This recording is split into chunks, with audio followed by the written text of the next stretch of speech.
Hello everyone, welcome back to my YouTube channel.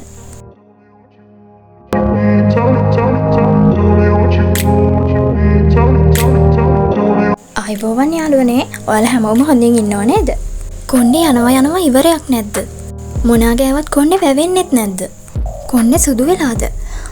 මේ ප්‍රශ්න ටික ඔයාටත් තියෙනවා නම් අනිවාර්යෙන්ම වීඩියෝ එක ඉවර වෙනකම් බලන්න. මම අද සත්කාර 3ක් කියලා දෙනවා. ඉතින් මේ තුنين ඔයාට පුළුවන් ඔයාගේ කොණ්ඩේ තියෙන හැම ප්‍රශ්නයක්ම විසඳ ගන්න.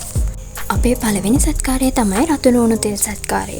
රතු ලුණු වල සල්ප අඩංගු වෙන නිසා තමයි අපේ කොණ්ඩේ ඉක්මනින් වැවෙන්නේ. මුලින්ම රතු ලුණු ගෙඩි කීපයක් අරගෙන අඹරලා යුෂ අරගමු. ඒකට පිරිසිදු පොල් තෙල් සල්පයක් එකතු කරන්න ඕනේ. ඊට පස්සේ මද ගින්දරේ රත් කරගන්න ඕනේ. ඔයාලා මේ ඔයිල් එක සතියට දෙපාරක් ගන්න. ඒ ගාන හැම වෙලාවෙම සම්බාහනය කරන්න. දෙවෙනි සත්කාරය තමයි උළුහාල් සහ කෝමාරිකා වලින් හදන හෙයා මාස්ක් එක. ඔයාගේ කොණ්ඩේ කැඩෙනවා නම් කොණ්ඩේ ඩ්‍රයි වෙලා නම් මේ සත්කාරය තමයි ඒකට හොඳම සත්කාරය. මේ හෙයා මාස්ක් එක හදන්න කලින් දවසේ රෑ උළුහාල් පෙඟෙන්න දාන්න ඕනේ. උළුහාල් ප්‍රමාණය වශයෙන් ගන්නකොට ඔයාගේ කොණ්ඩේට ඇති වෙයි කියලා හිතෙන ප්‍රමාණයට ගන්න.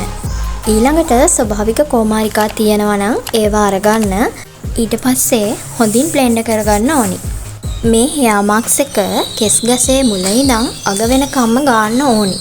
ගාලා විනාඩි 30ක් තියලා හොදලා දාන්න පුළුවන්. උළුහාල් වල ප්‍රෝටීන් අඩංගු වෙන නිසා කොණ්ඩයට දිලිසෙන බවක් ලැබෙනවා. අපේ තුන්වෙනි සත්කාරයට ඕන වෙන්නේ කරපිංචා සහ පොල් කිරි.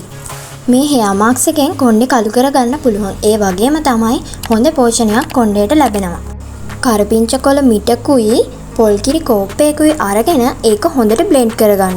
හෙයා මාස්ක් එක ගාලා විනාඩි 20ක් ඉඳලා තමයි මද උණුසුම් වතුරෙන් හොදන්න ඕනේ. මීට අමතරව ඔයාලා හොඳට වතුර බොන්න ඕනේ. ඒ වගේම තමයි කොණ්ඩේ තෙත පිටින් කවදාවත් පීරන්න යන්න එපා. මේ වීඩියෝ එක වැදගත් කියලා හිතෙනවා නම් අනිවාර්යෙන්ම ලයික් එකක් දාගෙන යන්න. ඒ වගේම සබ්ස්ක්‍රයිබ් කරන්නත් අමතක කරන්න එපා. නැවතත් මේ වගේ වීඩියෝ එකකින් හමු වෙමු. අදට ගිහින් එන්නම්.